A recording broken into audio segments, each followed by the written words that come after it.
saya lagi persiapan ngopi. Dan ngopi itu penting dan sehat. Nah, kalau kopi saya itu giling sendiri. Ya, giling sendiri dan dikasih beberapa ramuan sedikit. Oh, mantap. Oke. Teman-teman sekalian, selamat pagi. Assalamualaikum warahmatullahi wabarakatuh. Salam sejahtera, dan yang paling penting hari ini adalah mari kita jaga kesehatan ya, karena penting sekali. Rentan atau kurang imun atau kurang kekebalan tubuh, terpaparlah virus yang lagi sangat berbahaya. Konon katanya dari Wuhan. Izinkan saya membacakan untuk pemirsa yang saya hormati untuk menampilkannya dengan cara elegan dan data. Oke.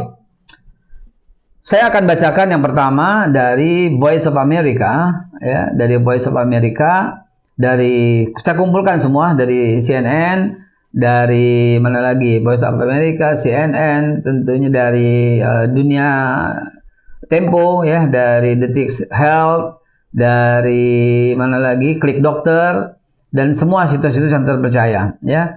Oke, kita lihat. Sebelumnya kayaknya ada yang kurang nih. Yang kurang itu apa? Sebentar. Oh, itu di bawah, tuh di bawah. Nah, saya ini nggak usah, udah bikin sendiri soalnya.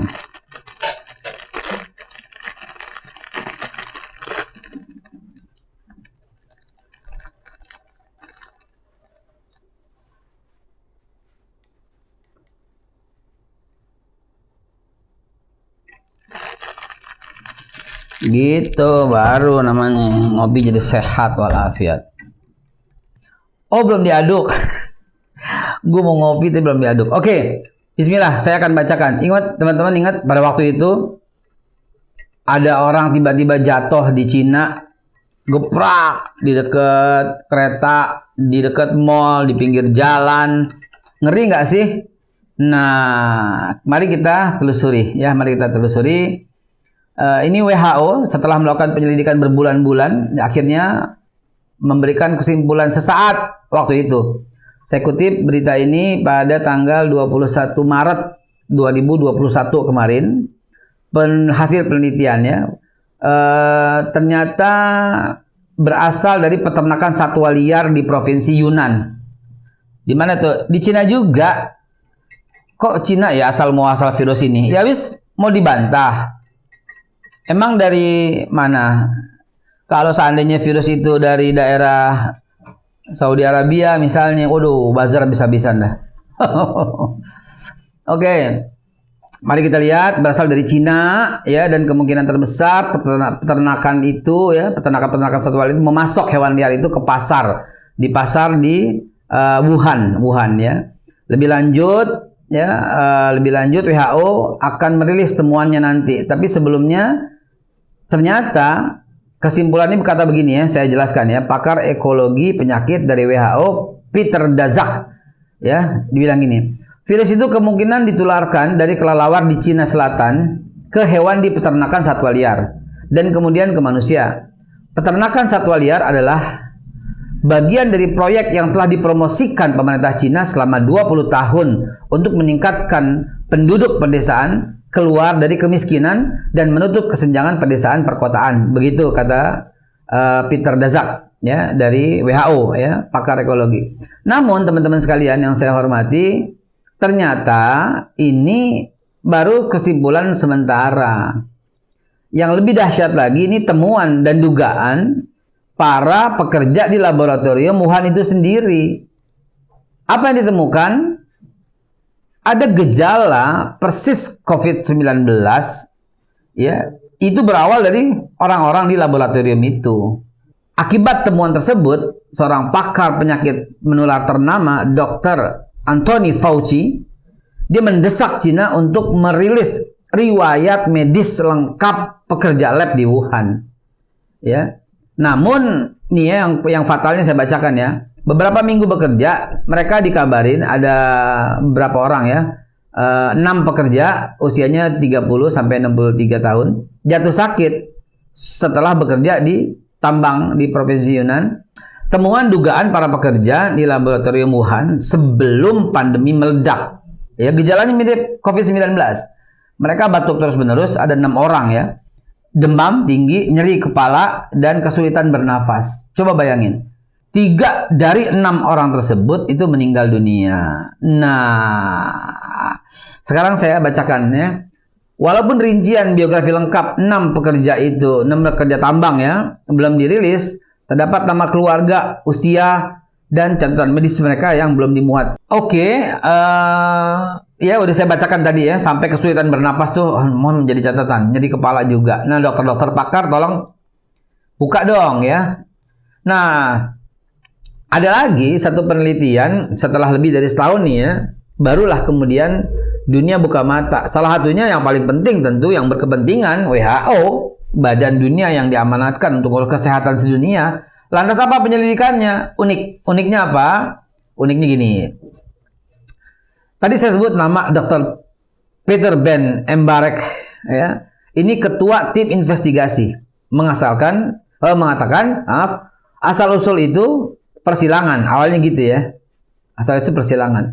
Tetapi ternyata karena ada kebocoran di WHO, ada kebocoran di laboratorium itu, akhirnya dunia meminta WHO untuk melakukan penyelidikan dengan khusus.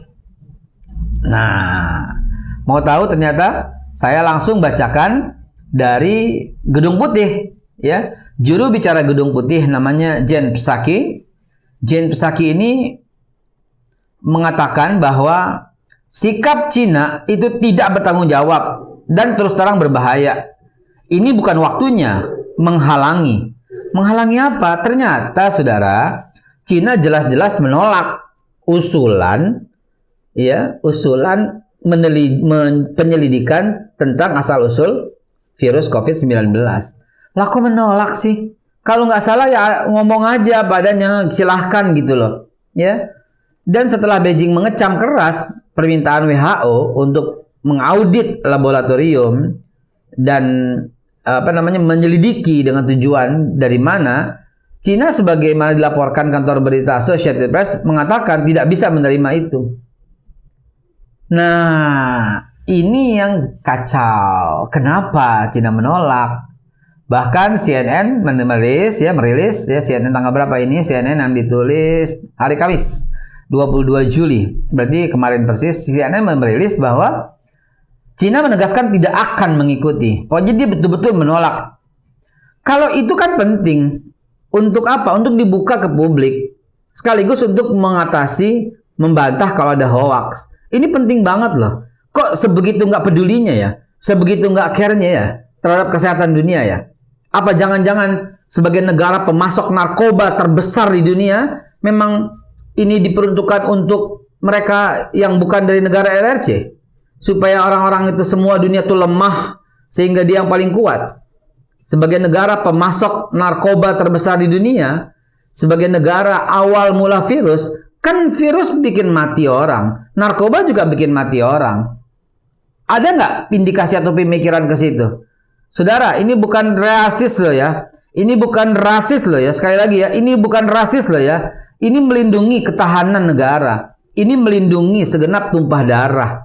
Ya, ini dunia lah kan. Ya, dunia. Penjajahan di atas dunia harus dihapuskan. Iya memang di Israel itu bangsa terkutuk itu juga menjajah bangsa Palestina secara fisik. Tapi jangan lupa, ada juga negara yang masih melakukan penjajahan ekonomi, penjajahan kesehatan, penjajahan kejahatan drugs, yaitu RRC.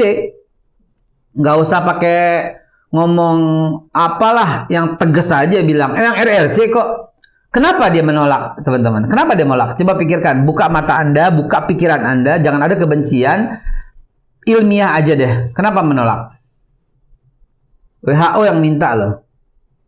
Saya disangka provokator ngomong begini. Enggak, ini ilmiah, saudara. Dan jangan menghubung-hubungkan dengan orang Chinese yang ada di Indonesia. Sekali lagi, jangan hubung-hubungkan. Mereka orang-orang baik, teman-teman kita juga, sahabat-sahabat kita juga, udah membaur selama ratusan tahun. Saya juga membuka sejarah itu gitu loh. Tahun 711 udah pada datang ke sini. di Palembang terutama ya, dari provinsi yang dimana Sa'ad bin Abi Waqqas sahabat Nabi berdakwah ya, itu juga udah datang ke sini. Jadi udahlah, nggak ada etnis-etnisan. Ini negara RRC yang kita sedang bicarakan, gitu ya, paham ya? Bagaimana hasilnya? Saya rasa saya simpulkan dengan simpel begini. Awal mula itu diduga interaksi hewan-hewan liar yang masuk ke provinsi Yunnan, kemudian itu di Wuhan, kemudian orang terkena. Akhirnya ternyata bocor. Di laboratorium pun ada yang terkena dengan gejala mirip. Bahkan beberapa pekerja tambang juga ada walaupun jaraknya jauh dari Wuhan. Jadi bagaimana ini? Apakah kita nggak tahu pasti, tetapi dunia, WHO dalam hal ini yang kita semua percaya, toh masker kita pakai gara-gara WHO, diumumkan juga masker jaga jarak dan sebagainya, kita juga percaya. Jadi kita udah percaya nih dengan WHO kan? Kalau begitu, WHO dukung untuk audit dan teliti dan korek siapa biang kerok, siapa pemula yang menyebarkan baik sengaja atau tidak sengaja virus COVID-19 yang berbahaya ini. Emang ada kan, gue pernah jadi pasiennya. Saya percaya virus itu ada, dan mari kita korek siapa pelakunya. Mudah-mudahan netizen sudah cerdas untuk tidak lagi mengatakan ini sebuah provokasi, tidak lagi mengatakan ini kebencian rasis, etnis, tidak, tapi negara itu loh yang kita bicarakan. Mari kita jaga persatuan dan kesatuan.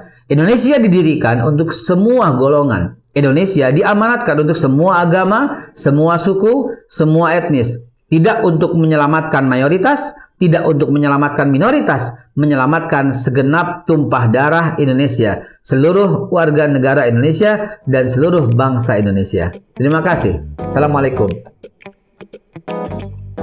Teman-teman yang haus informasi, tapi informasinya harus dikemas dengan cara kepala dingin yang asik-asik aja. Lihat Celoteh Babe ya. Subscribe terutama untuk mendapatkan update-update berita yang penting tapi seger gitu ya. Seseger kopi Babe Haikal. Mantap.